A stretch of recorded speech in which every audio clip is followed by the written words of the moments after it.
frontier.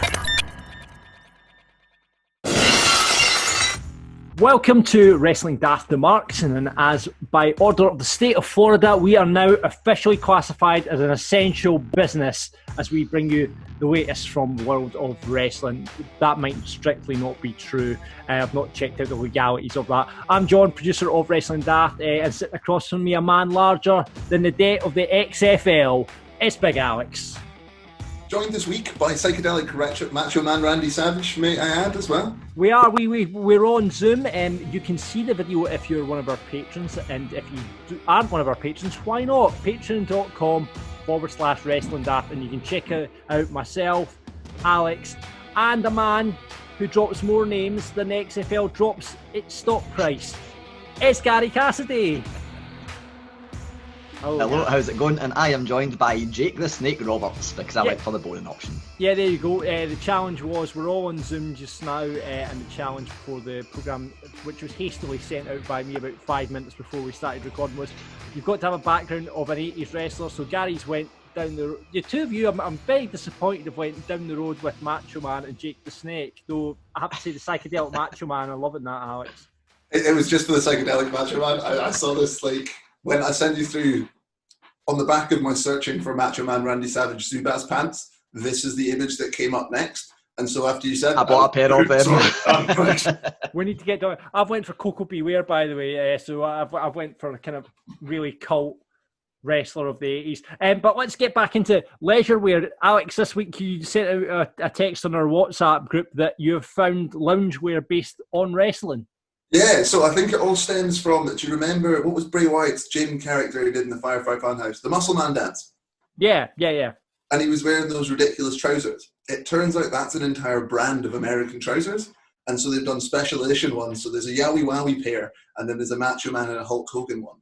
But unfortunately, the Yowie Wowie ones are not yet available in the European WWE store. Oh. And it costs $20 for delivery, so it's going to ruin my day. Like, it made my day. Then There was 15% off yesterday because I bought the Macho Man ones for 20 quid. Oh, damn it, Gary. Why did you not tell me this after I sent you the link? Oh. There's always a you just ruined my day. There's always a discount in the store. You'll always find one. Can you have to send us a picture of those once they arrive? Because they just definitely. I'm gonna have to next week in the podcast, I'll be wearing them.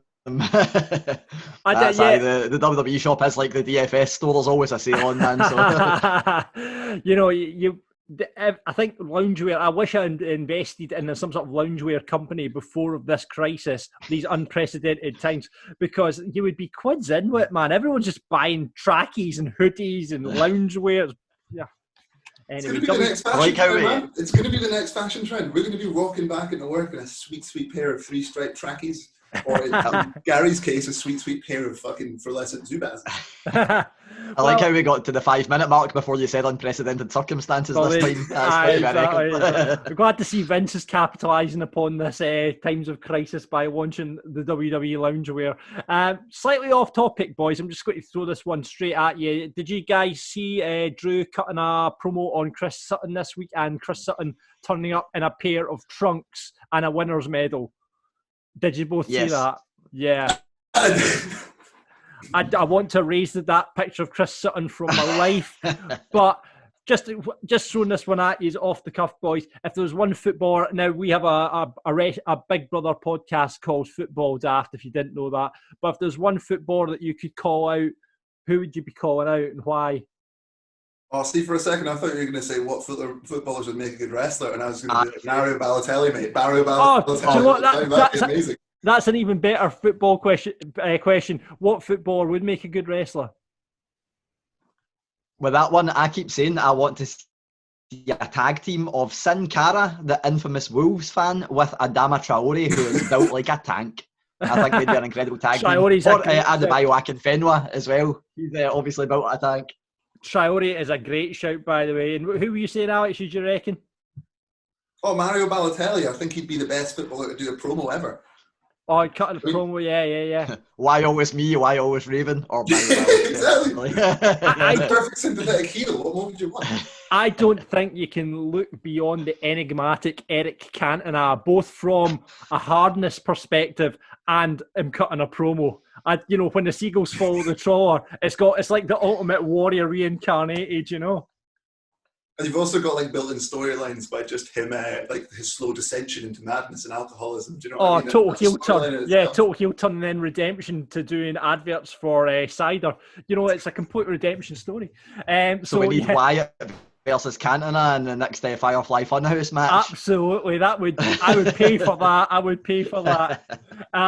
So on the show today, we'll be looking back at all the shows from the week in our usual burying and putting over of all the stuff. Gary, you've got all the news from us. Fast or a slow week, my man? Slow. Yeah, very slow. Very slow at the moment. We're going to be Fantasy Booking Island. We're going to be there again, and it's going to be a book off between Alex and Gary as they try and book Drew from Mania to Mania. Now, Alex suggested this. I don't know how long this is going to go on for, but it is a book off between these two. We've got to keep it to about 5 minutes, I think. I mean, we don't really know any specifics of the rule here. Nice and it was suggested by one of my friends, and I thought, well, we could give it a go. I've got to give the man his due. I look forward to judging that later on. And local hero Joe Hendry will be on the 10 count this week, telling us about some of his favourite things in wrestling. So it's that time of the show where we like to cut a promo on something that's been going on in the world of wrestling. And I am going to take the microphone today because I feel this cannot pass. This week, wrestling in America, or more specifically, Orange County, has been declared an essential business by the mayor of Orange County. Now let me find this jabroni's name. Jerry Demings, the mayor of Orange County, officially declared wrestling in Orlando as essential business. Now, this puts it up there with the likes of the fire service, the police, the ambulance service, and I'm sure there's an abundance of other things. But now, I get essential workers, absolutely. We salute you, essential workers, NHS, shops, because we need the food and stuff like that. I get that. Wrestling in these times of crisis, as much as we love it, as much as we basically need it for this podcast, is not an essential business. In fact, it's the other end of the business. Two sweaty men, two sweaty women running about, rolling about in a ring with each other is a spreader of the disease. This is not essential. This is not good. This is not good. This is not essential. I don't know why we're doing this. Who has decided this? This is mental. Obviously, I know what has decided this. The big money bucks. Now, I don't want to put myself in any sort of legal issues with the WWE because that's only going to go one way. We all know that. I guess it does help, however, when you're Vincent McMahon and have the President of the United States of America's phone number on your phone. It also may help that your wife was part of his cabinet at some point. I don't know how he managed to get wrestling nominated as essential business in Florida. I reckon the same thing. I reckon now AEW can just move down to Florida and kick off their shows every week down there as well. Exactly what. Hire out the PC for the days it's not being used. To get invasion angles going forward. That's if we can get that from it, then that might be some kind of positive AEW invasion angle. There we go. And imagine if one of the WWE wrestlers gives an AEW wrestler's coronavirus. Well, that's how you kickstart a feud right there. Britt Baker, Adam Cole, Moxley, Renee. There we go. That could happen. But yes, essential business. I'm glad you guys have tagged in because when the WWE lawsuit lands at our doorstep at the Wrestling Daft, you guys are involved in it as well. So thanks very much for that, guys. Wrestling is not an essential business. No, it's not.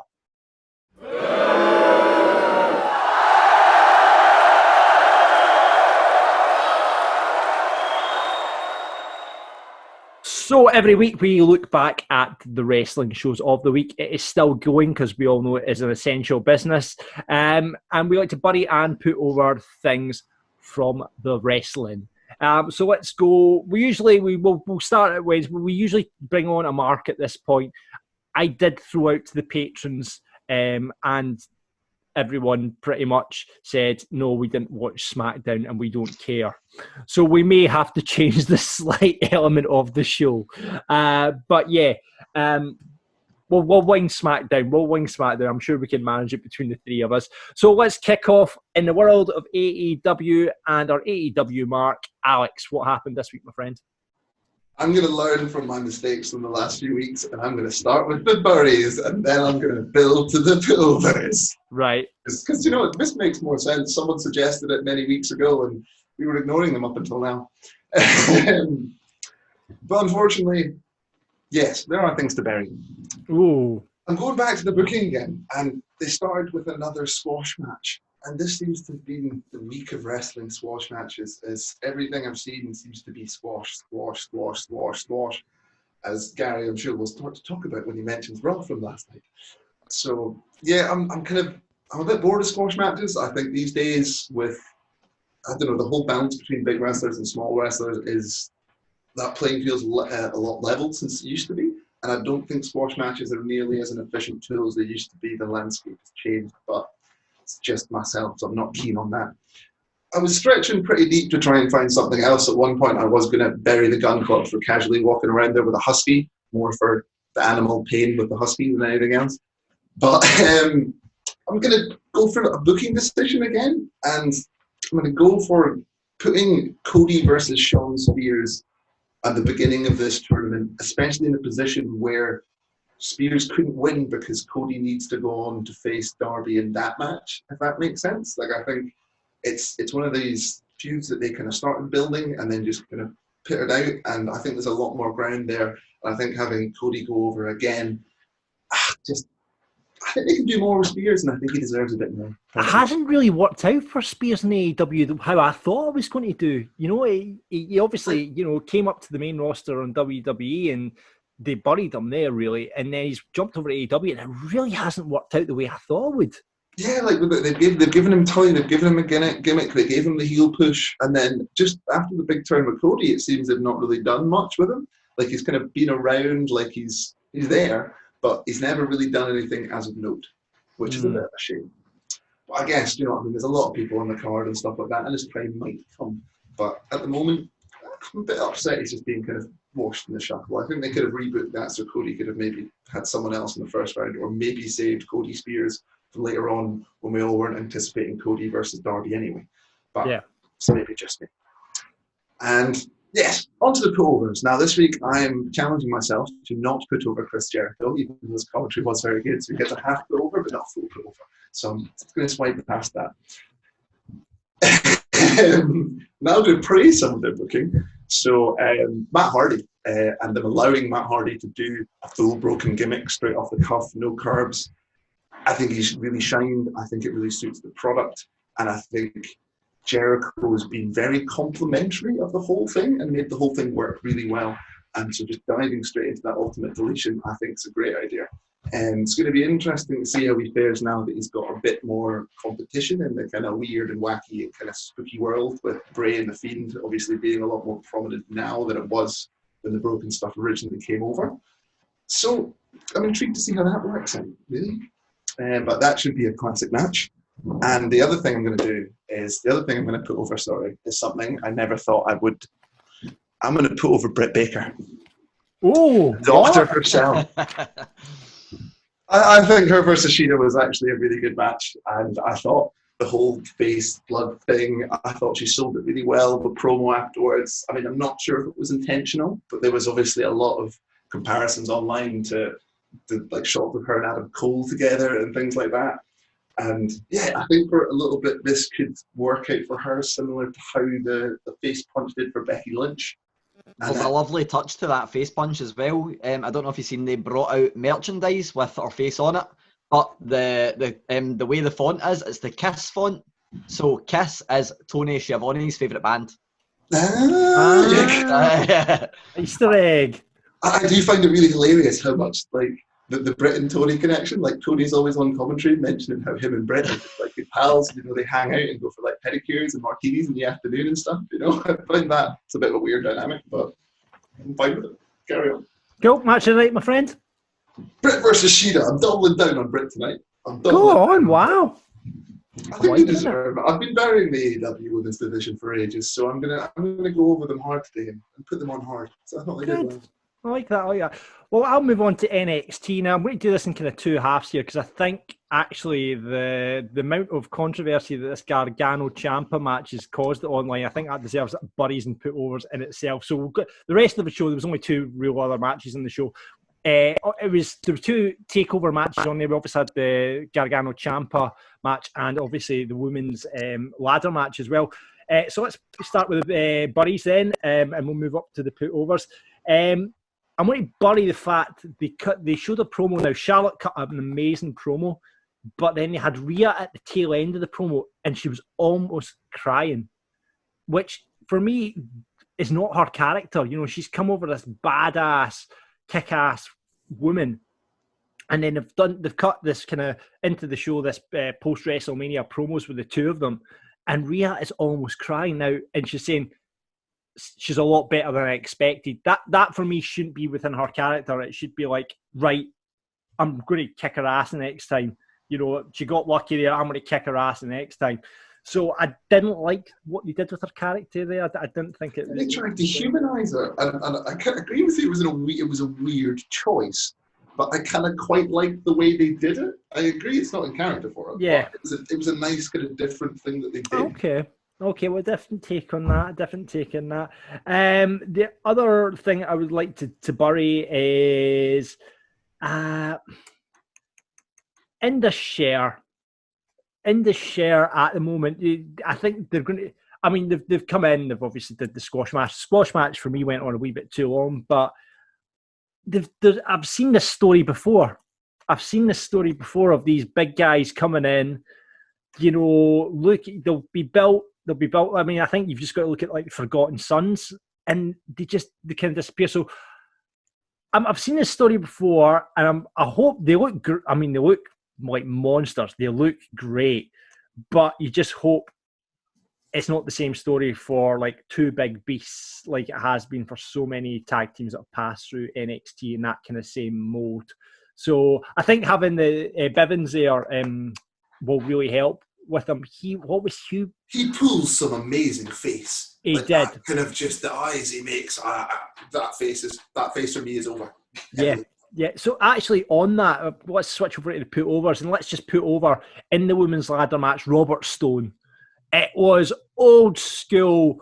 You know, it helped that you could obviously hear everything he was saying. But Robert Stone, Robbie, as many people know him, in that whole thing, just was playing the management role to perfection, you know, getting in the ring, trying to help Chelsea Green up the ladder. Some of the vocals and audios were brilliant for her, fanning her with a book to try and wake her up. It was just old school heel management, and I loved it. And I'd like to see the return of stables, like management stables, like we did have. I've been crying out for that for a long time. So in NXT with the likes of Bivens, Stone, and bringing kind of a stable together, I'd love to see that happen. So putting over Robert Stone in that. A chance. Because Vega's doing it on the main roster. So you've got a chance. Yeah, exactly. Stables recently. It would be great. It would be really good.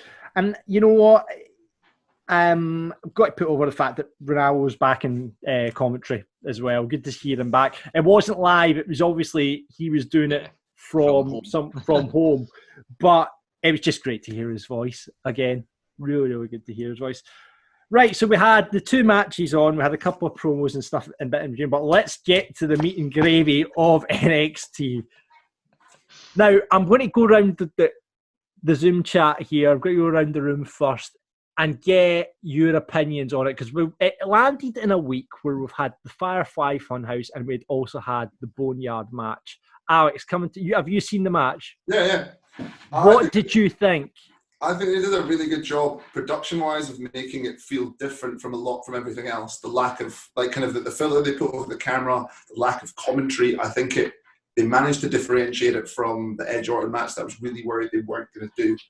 I liked the ending. I liked the callbacks because first you've got like the ring being draped up and stuff like that. I thought there was a lot of good little Easter eggs in there. I'm kind of unsure about how they executed the Candice bit at the end. Interesting. I like the idea, but it was the whole way she came in there, but it felt a little bit wishy-washy almost. Gary, coming to you on this, what do you think of it? Yeah, right. So I thought it was fine. I didn't love it, didn't hate it, but I think it was destined for failure. Just because, like, two reasons. Obviously, that we mentioned there, the Edge Orton match being in essentially the same week and in a very similar setting. I think they did well to differentiate it for that. I think, the stuff on top of the truck, whether, I wasn't a massive fan of it, but the camera angles and stuff were great. I think it was also destined to fail because Gargano and Ciampa has relied so heavily on the audience that having this match is like the big blow-off. You've been mentioning for the past few weeks about Hell in a Cell being the only way to blow this full rivalry off. And I think this just fell a wee bit short of what it should have, just because there wasn't a crowd. So obviously no blame on WWE there. But I did like it. There was a load of good callbacks. But my favourite bit of the full match was actually seeing Scarlett Bordeaux and Killer Cross in the car. So take for that what you will. Right, it's interesting. You guys have raised a lot of good points there, but do you know what? I loved it. He is wearing a Johnny Gargano. Sorry, I'm wearing a Johnny Gargano. But it's high. I've seen people giving it an A. I've seen people giving it an F. It's a real 50-50 split on it. Now, don't get me wrong, let's start with the Burries. There's bits I didn't like about the match. I thought, from a production point of view, I thought it was cut too much. It was the cut and then the editing of the match. It wasn't as... didn't allow for storytelling. If you get what I mean, it was cut really, really, really quick, and there was some really bad editing stuff on it. So that's from a technical point of view. I didn't like that. I'm also going to have to bury the Candice LeRae thing with you in this, Alex. I did not like. I don't think she needed to be involved. I can see why she was involved, because she's been involved kind of throughout the whole series of matches. But the cup and the booting of the bars. Her character needed a refresh, but I just don't think. I like the way they kind of alluded to it at the start, but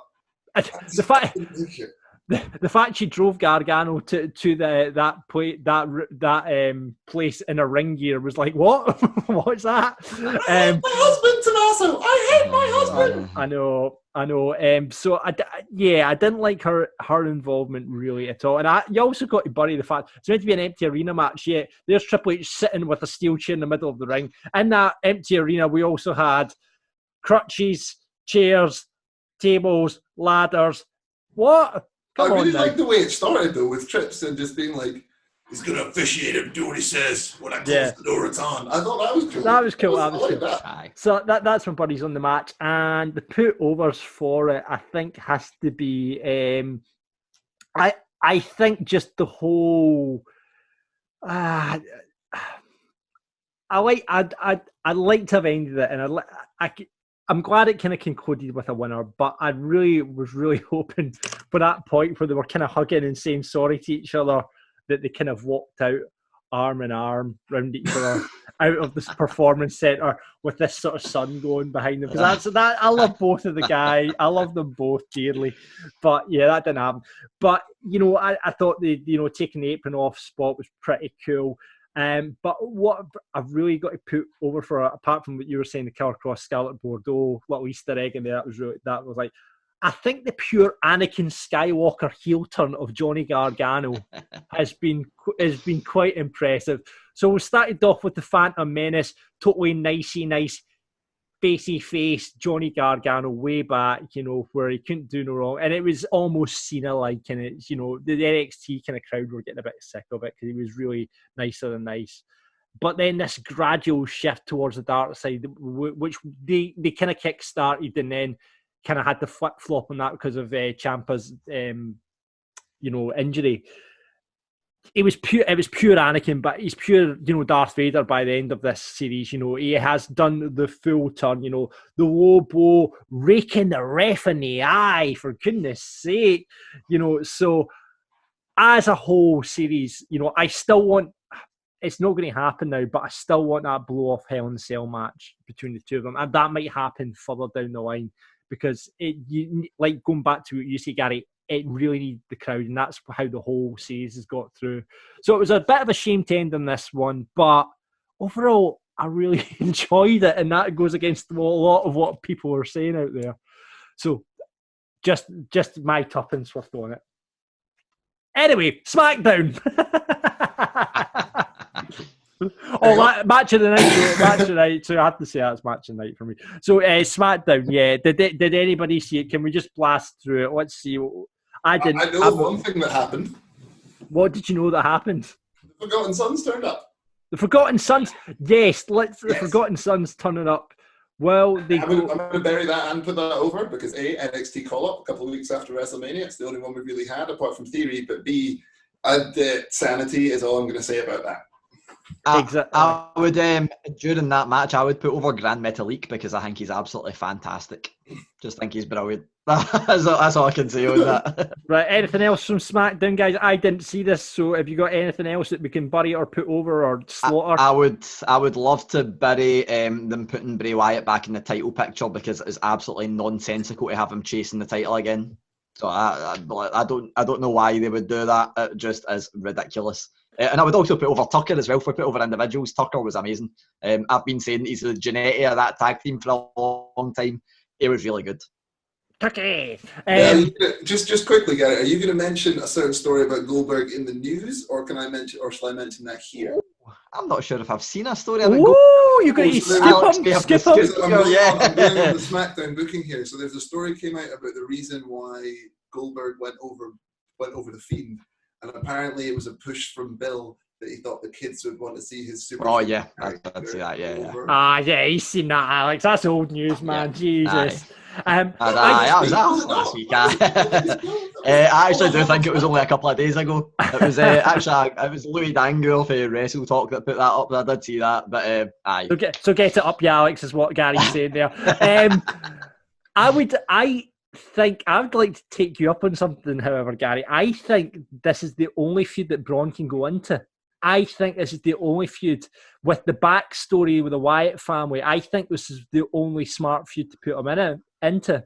Now, whether that ends in the burying of the Fiend again, that's where I don't think it, because if Wyatt's going to come out of this with a belt again, that's fine on me. But if Braun goes over the Fiend, I don't know where they can put the Fiend, but it leaves the boot in a corner here because then it destroys Braun as this monster.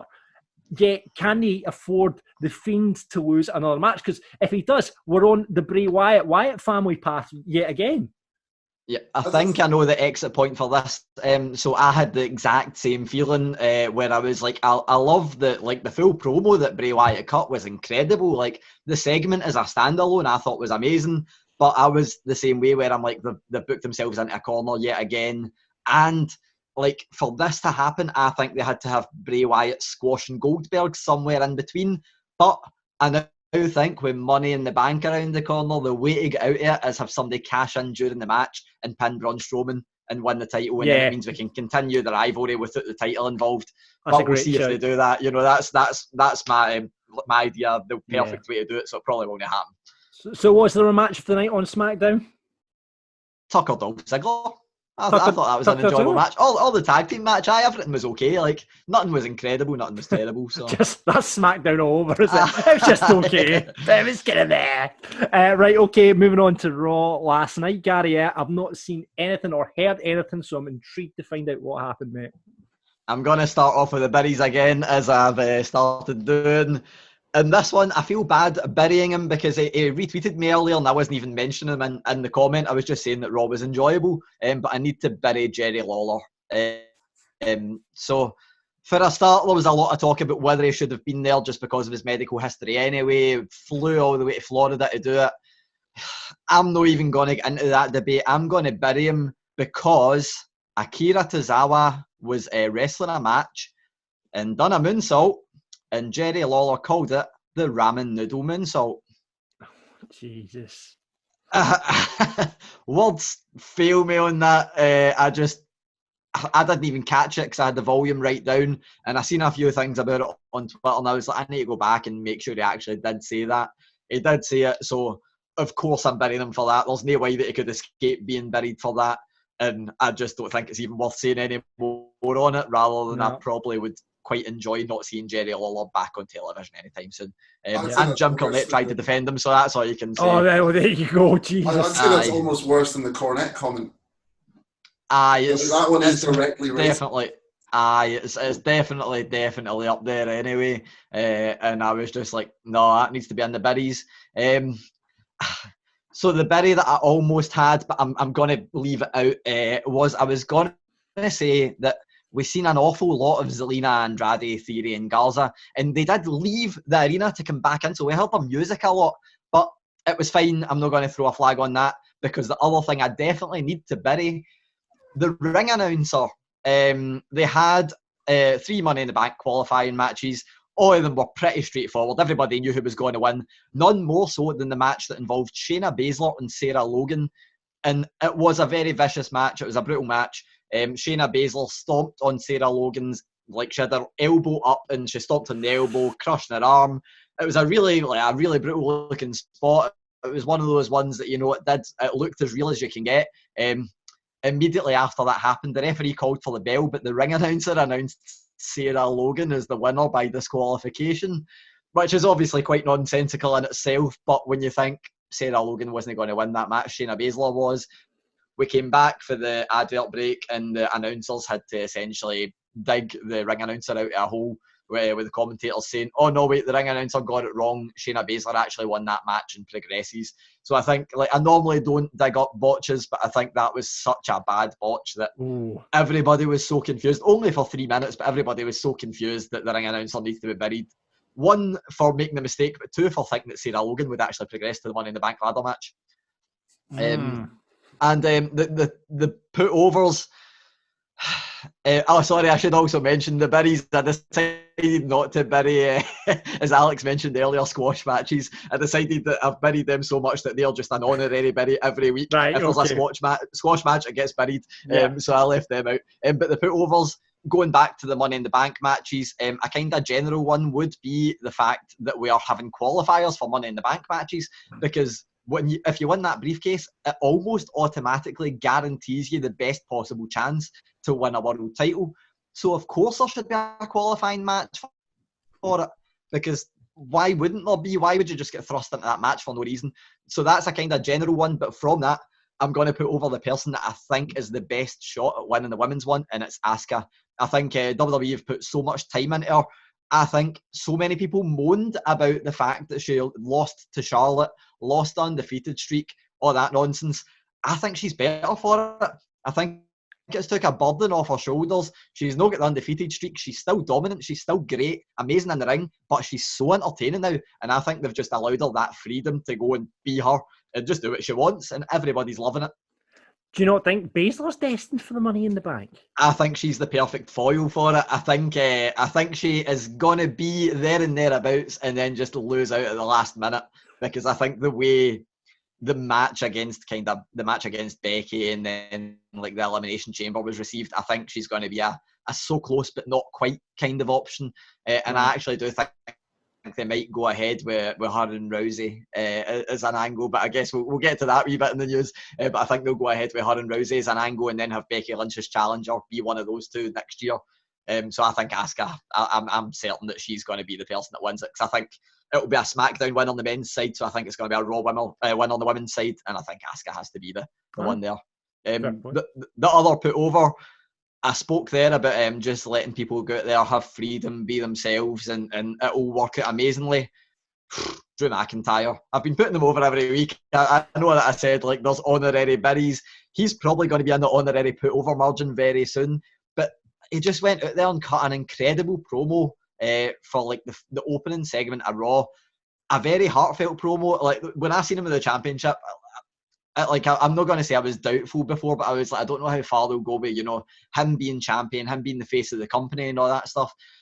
It just looks right with a belt. And then when he started cutting a promo about being, it wasn't even cutting a promo, he was just talking for the heart about being thankful for everybody watching, being thankful for getting to go out there and do what he does in these times. It was amazing. And not only that, when they had Andrade come out and challenge him, they tied up hundreds of loose ends as to like, you'd be like, oh, another champion versus champion match. Cool. They're enjoyable anyway, but they tied up the loose ends. Andrade was the person that took the NXT championship from him. Andrade was the person that injured him. He'd done another wee kind of backstage segment later in the night where he was showing off the scar for the surgery and stuff that he had to have. Drew McIntyre's incredible. I think that's the least controversial opinion I'll ever say on this show, but I need to put over Drew McIntyre. He's absolutely brilliant. Fair play. And match of the night, my friend? Match of the night actually is going yet again to Asuka, but it was because her and Ruby Riott, it wasn't the most fluid wrestling match. It was just a brutal, both of them were tearing lumps at each other, and it just looked brilliant. It looked like a fight, and it was a really enjoyable match. It showcased Asuka and it showcased Ruby Riott as well. And like I said last week, we Liv Morgan, there's no shame in losing to Asuka now. So the best thing that you can have is going out there and having an amazing match and winning over the people who are watching. And I think Ruby Riott done that. So Ruby Riott Asuka definitely is the match of the night. Decent. I'm going to go back and watch that because I haven't watched it yet. So I look forward to watching that. Especially, you did mention, obviously, Seth looks like it's going to be the next challenger. Aye, it looks like Seth is going to be the next challenger for Drew. I kind of, it seemed like it made sense anyway. It'd be better if he'd still had his faction behind him, but that doesn't look like the way. But I was cutting promos all through the night about you'll see what I do, and then of course done the curb stomp at the end. So it looks like Money in the Bank, Drew McIntyre, Seth Rollins. Well, more on Drew later on when we get to Fantasy Booking Island, as you two go head to head each other trying to book Drew from Mania to Mania. Can't wait for that. And remember, if you want to get Bury and Putovers in for Rab and Grado for the flagship show on Wrestling Daft, you can do that on our Twitter at Wrestling Daft, on Insta at Wrestling Daft Podcast, and just plain old Wrestling Daft on Facebook. Woo!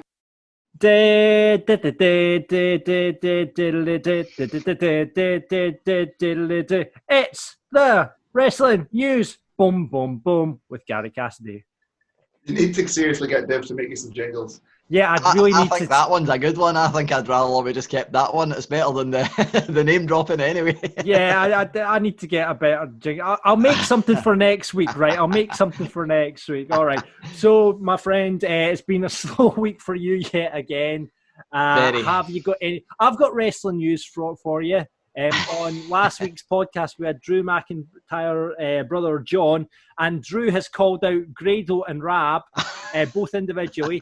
Grado, he said thank you for the message that he got sent ahead of his world title victory. And he has called out Rab, and not only has he called out Rab, he's called out Lemmy, and he says that Lemmy and Grado, Lemmy and Rab are after Sutton and Tyson Fury, because all he does is get sent that accent memes all the time, and also the real guy from Burniston clips all the time. So there's some news from you. Drew has called out Rab and Lemmy, so maybe we'll see some sort of tag team comedy faction like handicap match at an ICW ring. I'm just throwing it out there. So that's the news I've got for you, Gary. I'd be happy with that. So that's news from last week's podcast. What have you got, mate? I guess we'll start off with the stuff outside the ring first, just because that seems to always be the way it is now. Actually, the one thing that I should mention is the cancellations. Found out last week that WWE's UK tour isn't going to go ahead, which we thought that was the case anyway. But got that. I kind of followed up with a few of the venues, and they were saying, as of now, it's going ahead. And then eventually I got the no, it's not going ahead. It's all been delayed until October.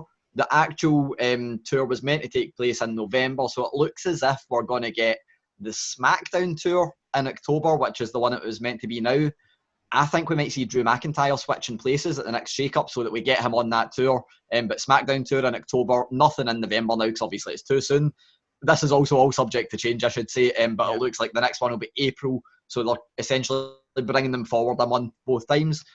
The other thing is, I'll mention something about Money in the Bank later, but Money in the Bank, the venue confirmed that will not take place as planned, which is what we thought again. There'll be no crowd there. It won't take place at I believe it was State Farm Arena it was meant to take place at. It's not going to be there. It will probably be at the Performance Centre. Leading on for that to slightly more serious out of the ring stuff, as we've referenced already, Jerry Dennings, I believe it is, classifying WWE as essential media. Of course it's big news because it means we're going to get live WWE shows every week now, whereas WWE had tentatively planned to record a lot of content this week so that they had a lot going forward, which it seems that's why there was actually a lot of talent at Raw last night. They'd planned to bring them in already to do all these recordings. Now they're just going to be live. no real explanation as to why they're essential media, aside from they were not deemed to be essential media to begin with. And then there was some kind of change that led to them being deemed essential media. Who knows why? I'm not here to speculate on that, but I'll leave that to the listeners' imagination as to why WWE is now essential media and whether they believe WWE to be essential media, which I think we've confirmed we do not believe they are. But I'm grateful we're getting something. I'll say that. I'm grateful we're getting something, but they've got the back catalogue. They could have just ran, the Drew McIntyre Chronicle or the Edge 24 or 365. Yeah. They could have just ran a load of that stuff, but they're going to be running shows anyway, so I guess it gives us something to talk about every week. That also kind of falls on for the thing that happened last week, SmackDown being live. That was meant to be pre-recorded, that was meant to be the last live show, and then we were going into pre-recorded shows. But that was them doing a lot of pre-recorded stuff was scrapped, and then they decided to just go the whole hog, go live. And we're getting shows, so into the actual in-ring stuff. Ronda Rousey, while this is happening outside the ring, you've got to imagine the payoff is going to be her coming back. She done a podcast recently with Steve-O, which might sound bizarre. One person that links the two of them up, they were both on Gordon Ramsay's Scrambled YouTube series recently, so I think that's where the friendship comes from. Just that Gordon Ramsay's been doing a show called Scrambled where Nikki Bella's been on it, Brie Bella, a load of folk have been on it, where they just make an omelette or make whatever. These two were on this, and I believe they all live in the same kind of place. So Steve-O invited Ronda Rousey onto a podcast, and man, there's been a lot of comments about whether this is a work or a shoot. I think it's a bit of both, in all honesty. Firstly, Ronda Rousey confirmed that when she signed with WWE, she had a broken back. She had a broken vertebrae. She had to sleep on a memory foam pillow every night, essentially, to make her able to compete. So, bit of respect to her for that. And then I'll let the listeners decide whether they want to give her some respect for the other stuff she's been saying, because she essentially said, it was good getting out there and doing the fake fighting, which, kind of rubbed a lot of people up the wrong way. But if it's just her realistically working everybody, it's pretty good stuff. She said that, and kind of it's a bit of a follow-on for the character that she played, but the most controversial comment she made was, why would I be out there doing stuff for the ungrateful fans when I could be at home with my family? She went a wee bit more controversial than I've put it there, but she unloaded on the fans that had kind of not taken to her as people thought she'd be taken to. A lot of people think it was a work, a lot think it was a shoot. I do think it's somewhere in between. I think there's definitely a degree of honesty there. If you've seen Ronda Rousey talking, she's the kind of person that does seem to take stuff personally, for better or worse. But you'd have to think, WWE, if it's a work or a shoot, they need to capitalise on this and bring her back in. And I do think we've seen that, because on Raw last night, while speaking to Shayna Baszler, the backstage interviewer said, "What do you think of Ronda Rousey's comments?" Radio silence.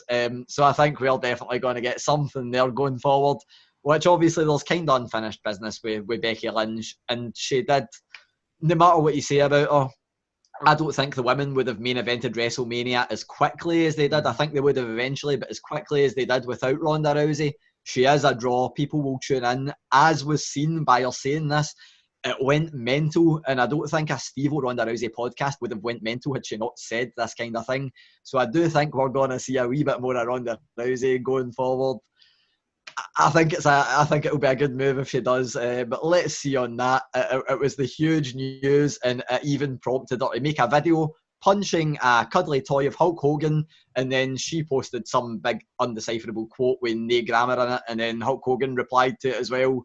Mental stuff, but we'll see how that one goes. I don't think she'll return as quickly as Money in the Bank, but you never know, might be a SummerSlam one. But we're getting a load of stuff for Money in the Bank. I mentioned earlier about the venue saying it was cancelled. It seems like it's most definitely going ahead, because if you watched Raw last night, or if you've seen anything on the social media channels, we're getting qualification matches. So we had the 3 women's ones last night that we mentioned, obviously. Sarah Logan didn't progress because Shayna Baszler beat her, no matter what the ring announcer said.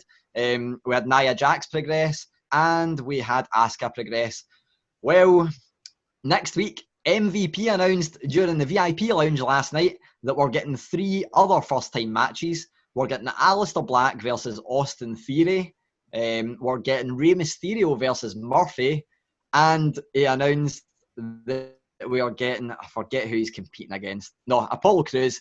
Apollo Crews is competing against, in MVP's words, a guy who's the most legendary ladder match competitor in WWE. Everybody's mind's racing. Is it Edge? Is it Jeff Hardy? No, it's MVP. So we've got 3 more matches confirmed for next week. The only one that's confirmed for SmackDown, Daniel Bryan's going to be competing, but it looks like we're going to have at least 3 for Raw, 3 for SmackDown. Obviously, over the past few years, it's been between 6 and 8 superstars. No confirmation yet as to how many it will be, but we've got the 3 matches, so at least we'll know 6, probably 9 of the competitors by next week's show as to who's going to be in the Money in the Bank matches. And obviously, we mentioned Drew McIntyre and Seth Rollins, so Money in the Bank's going ahead, probably for the Performance Centre, I guess. And I guess we'll just need to wait for more announcements and that. Well, I think Money in the Bank, actually, I think as a pay-per-view, I think it'll work okay without a crowd.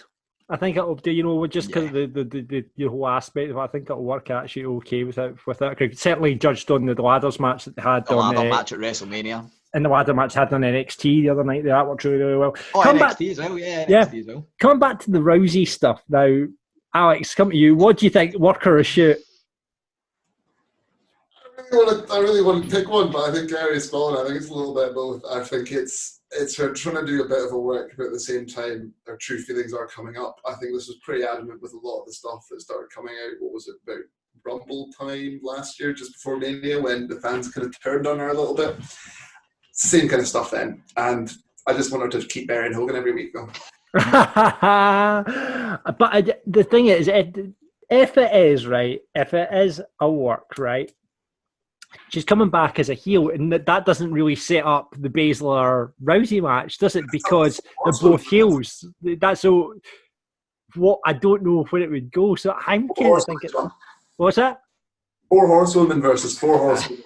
4 horsewomen. Right. So Survivor Series return for Rousey. Crowd. If we're still under lockdown, there's no point bringing Ronda back for it. You want Ronda coming back for it. Yeah, so Survivor Series, that's a good point. The phrase nuclear heat needs to happen. Yeah. Okay, right, I'm with you then. Okay, it's a work, right. Thank you very much for the news as ever, Gary.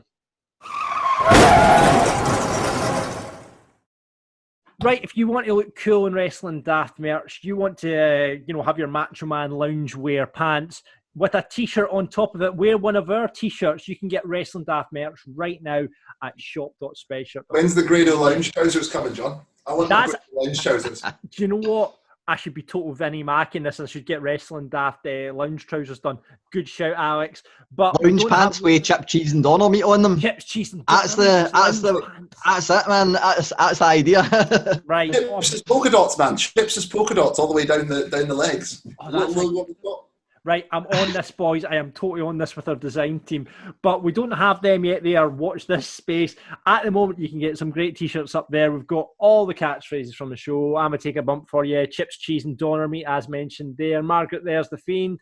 I'm a Mark. And our latest addition to the Wrestling Daft merch store, I'm a Wrestler Tay. You can get that up at shop.spreadshirt.co.uk/Wrestling Daft. That's shop.spreadshirt.co.uk/Wrestling Daft. We'll put up the links on Facebook and the Twitter page. So yeah, get yourself a t-shirt so you can kick about the house in it. We'd really appreciate that. And if you do get a t-shirt, please take a picture of it on our social media. We'll put you in the Hall of Fame. We'll retweet it. We'll do all that jazz. So get yourself right now to shop.spreadshirt.co.uk/Wrestling Daft and get your merch there.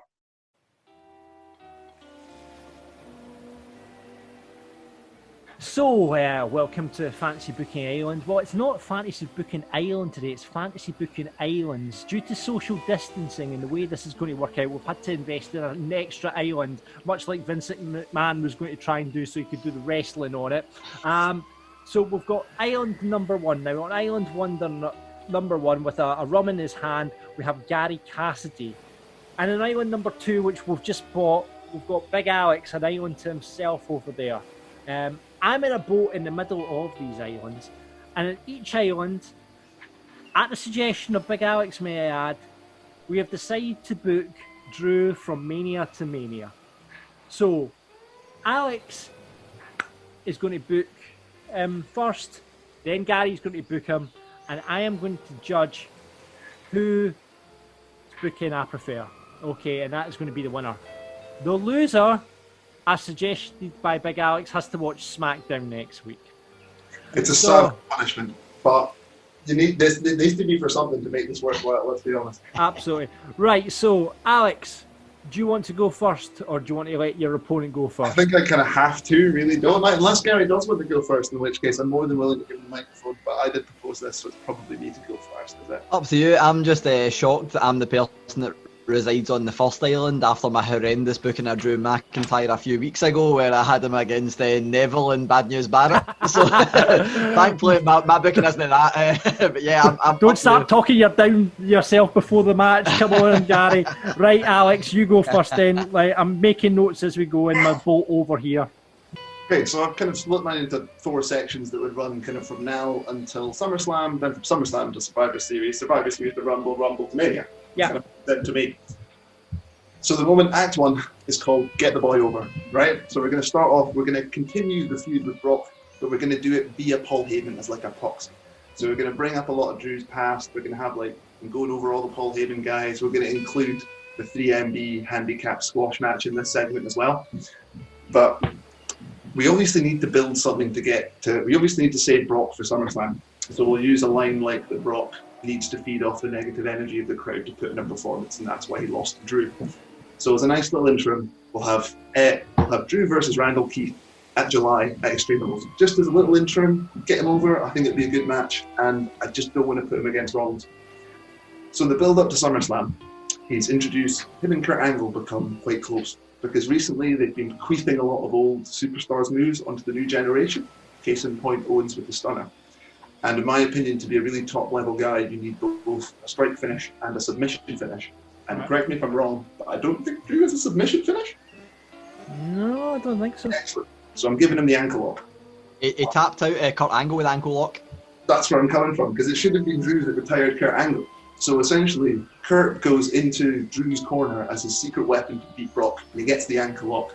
So we get to SummerSlam, Kurt's in his corner, it's the first crowd event that we have post coronavirus, and it's all building to the big Drew tapping at Brock in the middle of the ring in front of a crowd to get that kind of big hurrah moment that he deserved from WrestleMania.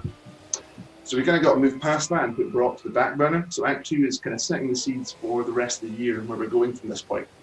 So we're going to but just before this happens, we're going to do a wee draft. So we're going to put Seth and Brock away to SmackDown, and we're going to bring over Sheamus, Roman Reigns, and the Usos.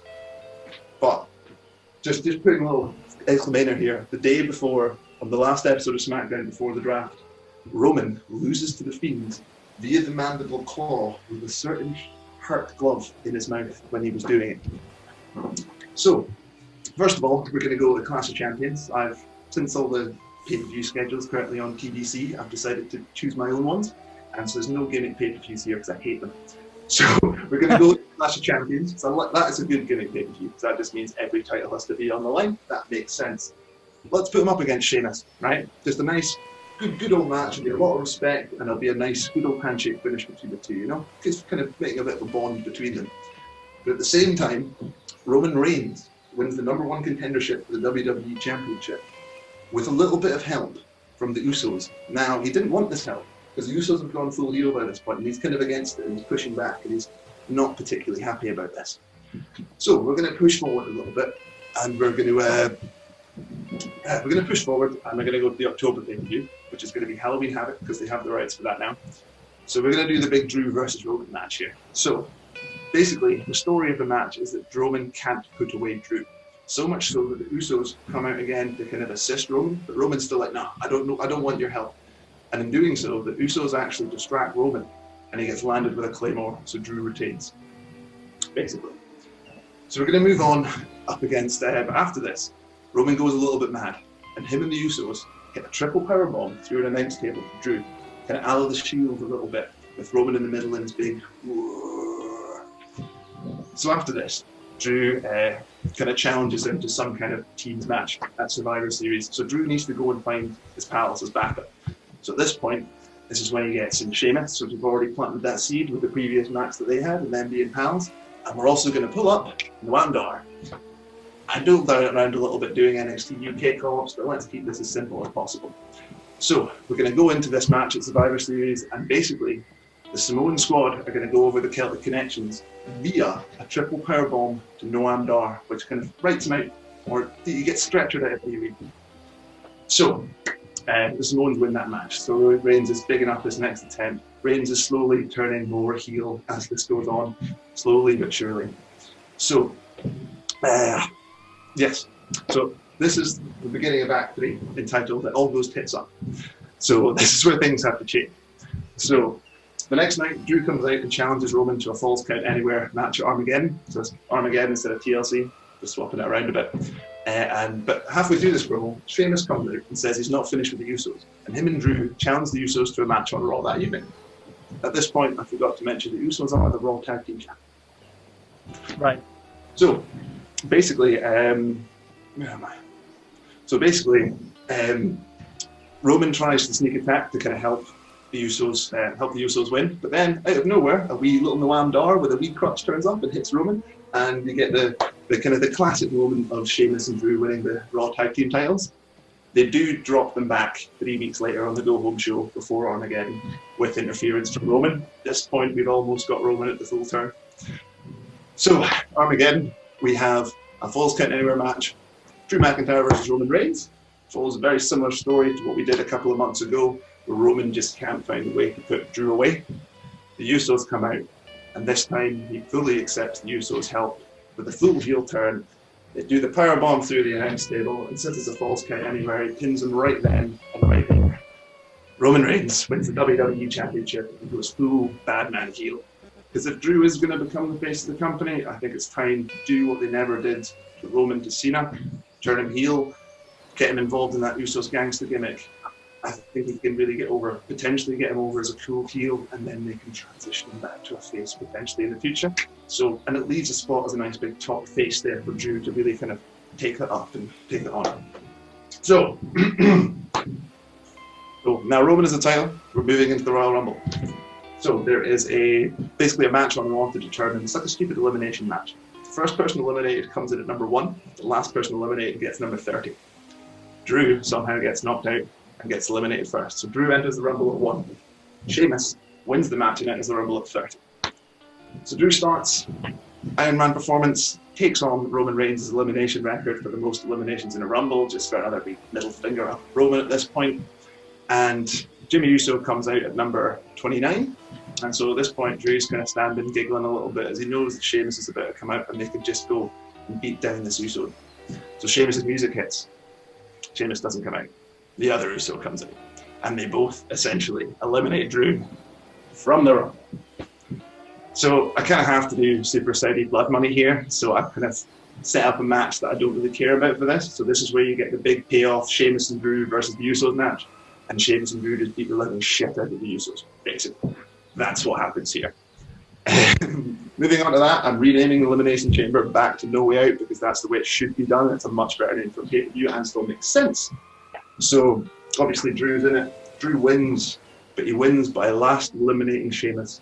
And just before he hits him with that final claymore, he just whispers to him, "I'm sorry, brother." Snaps him with that claymore. So Drew goes on to obviously main event WrestleMania up against Roman. We'll do that in the classic last man standing match because everyone said that a cage match at wrestling. Well, I was speaking to my friend and he said a cage match at WrestleMania was not good enough and that I can do a better gimmick match than that. So basically, Drew will go on to win that match.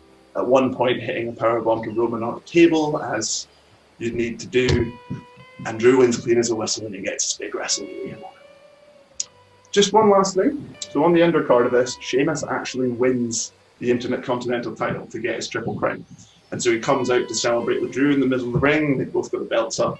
Maybe Michael Cole shouting some crap like the Celts with the belts or some stupid slogan. And to close out WrestleMania, Sheamus drops Drew. Bravo. Bravo. Well played, Alex. Well played. I've got a couple of questions I would like to ask you. Should I ask you them now, or should I wait till Gary's done his pitch? You do it whichever way you want. Do you want to do them both that way, or else you might forget? Does that make more sense? Right. Okay. Well, I'll start off. Like the involvement with Sheamus, like the involvement with Usos, love the Roman Reigns heel turn, right? Am I reading right, however, that one of the Usos is going to win the Royal Rumble? No. They only eliminate Drew. We come out at number 30. I haven't booked scripted who won the Rumble. Right. Okay. Right. Just checking on that one. I don't like the handshake between Sheamus and Drew, but that goes back to my point. You don't like handshakes, man. You don't like handshakes. I don't like handshakes. Well, I think a good turn, there needs to be some substance there. So the idea was to build up that friendship with him and Sheamus, to then have the big turn. So you kind of get a big Roman turn, and then you also get that story, but then you build to the next story. Right. Okay. I thought I was expecting the Sheamus heel turn with the Sheamus versus Drew match at WrestleMania. I have to say, I think that would have been very good. But I do like how you've got them both together, because I think that Sheamus, everyone wants to see that in WWE, a Sheamus versus McIntyre match. Yeah, you've got to get that triple crown out of the way for Sheamus. I think right, okay. Out of the way at this WrestleMania, so then you don't have that booking trope hangover that you've got to do with him at some point. The only other thing I would like to have seen there, Alex, when you mentioned Noam coming up, to make it a 4-man at Survivor Series would be Drew calling up the Coffey Brothers and Wolfgang for Survivor Series. I would have liked to have seen Gallus' involvement and his own little gang then getting formed. But I considered in the Survivor Series team with Shamo, Dar, and the other two members of 3MB. That would have been great. 3MB squash match was enough. The 3MB squash match. Okay, no, listen, well played, mate. Well played. Really good, decent booking. Let's move on to Gary's booking of Drew then. From Mania to Mania on Fantasy Booking Island. On you go, son. I feel like I'm on a loser already, because I feel like I've just challenged Bray Wyatt to a Firefly Funhouse match and accepting this. But mine's isn't quite as detailed, but we'll see how we go. So mine's I've booked it kinda on the fly earlier today, so it does take into account what's happened on Raw. So obviously Drew McIntyre beat Andrade, otherwise he was going to be a major part of the plan that I had. Luke's set to face Seth Rollins next, so I'm going from defeating Seth Rollins at Money in the Bank to next WrestleMania. I've got him defeating Seth Rollins at Money in the Bank, and then the second he hits that Claymore and pins Seth Rollins, Paul Heyman comes out and says, not only am I the advocate for the former WWE champion, but I'm now the Raw general manager. And Drew McIntyre, because your win was in front of an empty arena at WrestleMania, you are no longer the WWE champion. I am stripping you of that title, and you need to beat Brock Lesnar for that title at SummerSlam. And this is where we're assuming SummerSlam is in front of a crowd. So we get the big build yet again. We get the training videos, slightly repetitive, but we get everything built back up. And Drew McIntyre goes in there against Brock Lesnar, and we get a 15-minute match. We get the match we were meant to get at WrestleMania, and Drew McIntyre hits one Claymore after the 15-minute kind of wrestling match and takes down Brock Lesnar. We get the 1, 2, 3, we get the massive cheer, and then we are sorted. We've got Drew McIntyre solidifying himself as WWE champion. After that happens at SummerSlam, so the Raw after SummerSlam, we have Drew McIntyre coming out to the ring to cut his promo about thank you, this is me properly winning the title. I had the crowd behind me, all that good stuff. And whose music hits? But Jinder Mahal. Jinder Mahal interrupts him, full heel mode, tells Drew, you know, you're the guy that followed on. I was the guy from 3MB that came out here. I was the guy that won it against all odds. You're just the guy that's been chosen by WWE. You were chosen by Vince McMahon all those years ago. I'm the guy. So Jinder Mahal walks down to the ring, and then I'm just a one-man band hits, and Heath Slater comes out, and he's like, wait, you guys have both had your chance. I'm the guy that deserves this chance. Drew McIntyre's obviously still a face at this moment, but while Mahal's distracted, Drew McIntyre hits him with a Claymore. Heath is just kind of confused, but then we get confirmed that on that Raw after SummerSlam, Drew McIntyre's like, right, if both of you guys want your chances, we're all brawlers here. I'm going to give you both your match. We'll have a triple threat match, 3MB, on the Raw after SummerSlam for the WWE Championship. Of course, Drew McIntyre wins. He pins Heath Slater, but after the match, Jinder attacks him, and Jinder's like, no, this isn't how it goes. This is on my terms. And at the next pay-per-view, we have a Punjabi prison match. Oh, and the build-up to this match, not only is Drew McIntyre going against Jinder Mahal, we have everybody involved. We have the Bollywood boys. They get booted out of nowhere. We get the Great Khali. He gets booted out of nowhere. We have Indus Sher for NXT. They get booted out of nowhere. And then we've got this Punjabi prison match. Drew McIntyre, of course, wins it. After that, he comes out, cuts a promo, and he's like, right, I've defeated Seth Rollins. I've defeated Heath Slater. I've defeated Brock Lesnar. I've defeated Jinder Mahal. Who's next? Goldberg comes out, and he's like, at Survivor Series 2 years ago, I came out, it's probably about 3-4 years ago, I came out and I challenged Brock Lesnar and I squashed Brock Lesnar. Why don't you put your title on the line to me? Drew McIntyre does, and squashes Goldberg in a second. Literally, Claymore, 3, 2, 1, before the bell counts. As soon as the bell counts, boom, he knocks out Goldberg, retires Goldberg, and then that's it. Over the next few weeks, he's like, right, so I've beat everybody, I've retired Goldberg. Open challenge time. I want to put an open challenge for anybody to come out here and take this title for me, because I've beat everybody. There's no one else to beat. Over the next few weeks, we've got people coming out, like especially former Impact talents. We've got people like John Morrison, Robert Roode, Mike Bennett, Bobby Lashley coming out and going, well, you know, I was on the same level as you in Impact, so of course I deserve a title shot. You came back here, but so did I, so I'm going to come back here and take that title for you. Obviously, Drew beats them all. We get to the UK tour, and Drew is still a massive face at this point. He's the first ever British champion. Of course he's a massive face, but he comes out on the Raw in the UK tour, and he's issuing his open challenge. Take who you want for this one. I've put Pete Dunne in, but I think Tyler Bate would be equally as good. Comes out there and goes, well, you might have been the first person in the UK to win a WWE champion, or to win the WWE championship, but I was the first person to win a WWE championship. Come out there, they have the match. You know, the crowd is obviously behind the Englishmen because they're in England, but Drew McIntyre is still working as a face. You know, Pete Dunne's probably the better shout. He's who I chose because he can work as a heel so well. But they do that. Drew McIntyre's like, comes out the next night, and again, he is still, you know, face territory, but he's very braggadocious. He's like, well, I've defended against everybody. I've defeated, you know, all your Impact challengers, all your WWE UK challengers, but I've still got this title. I'm the guy that's beat Brock Lesnar. I've retired Goldberg. I've done everything. Drake Maverick's music hits. And he's like, I was there in Impact. I was the guy that was watching you do all this stuff, but there was one guy you didn't defeat. There was one guy that you couldn't put to bed that much that, you know, it wasn't there. And we get EC3 come out. Obviously, McIntyre defeats EC3. Completely kind of turns on the crowd at this point, and he's like, look at all these nobodies. This is all people you wanted to see me go against, and I've just absolutely demolished every single one of them. I've beaten everybody. And then the lights go down, and the gong hits, but nothing happens. The lights come back up, and then we hear American Badass come on.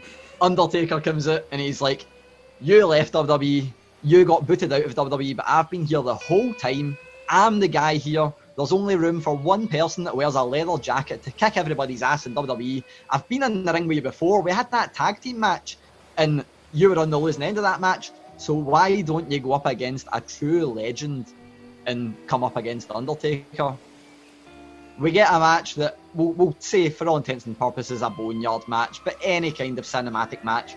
That's the Royal Rumble match that we get, and Drew McIntyre is dominant in that match as well. Drew McIntyre beats the Undertaker, but at the Royal Rumble, Aleister Black wins the Royal Rumble, and these guys haven't met before. Aleister Black has been absolutely dominant, but not in the title picture the full way. He's been doing what he's been doing on Raw. He's been beating everybody apart from Drew McIntyre, and he's built up. And the next night on Raw, Aleister Black comes out and just says, I've been asking people to knock on my door. Drew McIntyre, knock knock, and walks out the ring. And then that's the match we get at WrestleMania. We get Drew McIntyre kicking out of the Black Mass because no one has deliberately done that yet. But Aleister Black wins the match. And then there's one little bonus. We're going to say that's a 30-minute classic. Drew's taken to the limit and all that good stuff. But Aleister Black becomes the new WWE champion. Next night, wee bonus, Drew McIntyre comes out on the Raw after Mania, which, you know, that's where we get all our call-ups for NXT usually. And Drew McIntyre goes, right, I've been humbled. I've been beaten. And I've been beaten fairly. But I'm here not to take the WWE Championship back from Aleister Black. I'm here to take over WWE.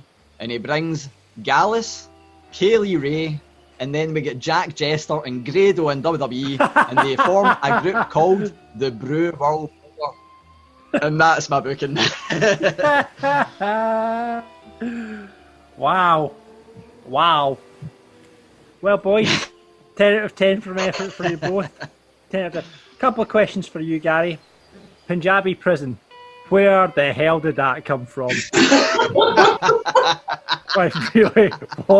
What? I've also got to question. I know we never need to see one ever again, but I do think it calls for it.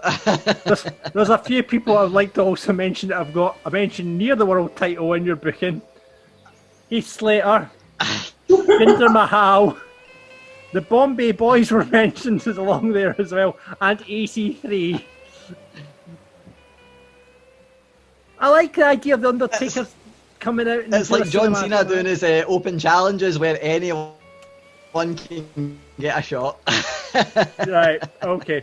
And then just that little step too far at the end of it with, you know, bringing Gallus, Kaylee Ray, I get that. Then Jester and Grado throwing up out of them as well. I get why it's done. Action, by the way, because mine kind of cut my feed cut out just as you said it. What was the faction? The Brew World Order. I know that Gallus they might not want to wear blue and orange, but I mean, we're going to take what we can get. Right, listen, I have to commend both of you because that's a hell of a bit of booking you've got there. But I'm afraid there's only one person that's watching SmackDown next week, and just because the mention of the Punjabi prison and the Great Khali came in so early in the booking, Alex, you know, your Roman Reigns heel turn did it for me, and the whole Sheamus coming into it. Well done, my friend. You've won fantasy booking out. Can I edit my Mania match? There'll be a Punjabi prison match between Drew and Roman Reigns. No, you can't do that. You can't do that. So that's it for another week of Wrestling Daft the Marks. My big thanks to Big Alex. As always, I need to stop forcing myself to fantasy book things. Well done. It was a good fantasy book win for you this week. And the Punjabi prison legend himself, Gary Cassidy. Thank you very much, Gary. On the contrary, I should stop fantasy booking things because I'm now No, you're good, mate. It was a good book. It was a good bit of booking.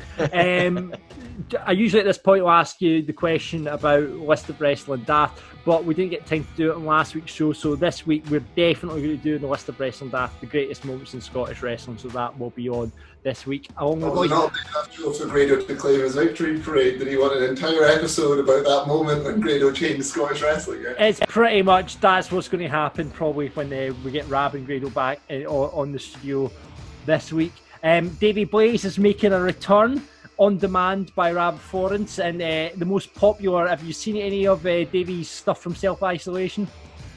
No. Aye. He's putting on entertainment himself. Put Davey Blaze as essential media because I think everybody needs his TikTok stuff to get through this. Get Davey Blaze in TikTok in your life right now, Alex, because you will not regret it. So Davey is a Self-Isolation champion. He's going to be on Rest. We've been asking this question on the show for the last couple of weeks. Have you seen any strange things happening to wrestlers in Self-Isolation apart from Davey Blaze? Hulk Hogan blamed COVID-19 on God. That was noted. That was noted. Yeah. Was that the news? So first it was 5G. Next week it's Hulk Hogan blames God. These conspiracy theories are wrapped up pretty quickly, I have to say. went to the next we're all level. going to fantasy book Hulk Hogan versus God at WrestleMania 37. That's well, I mean, Vince has done it. Why can't Harry? Exactly. So thanks a lot, boys. The Rabid Radio will be back with the flagship show on Friday at 3:16 as ever, and we'll catch you on the Marks next week. Audio Frontier.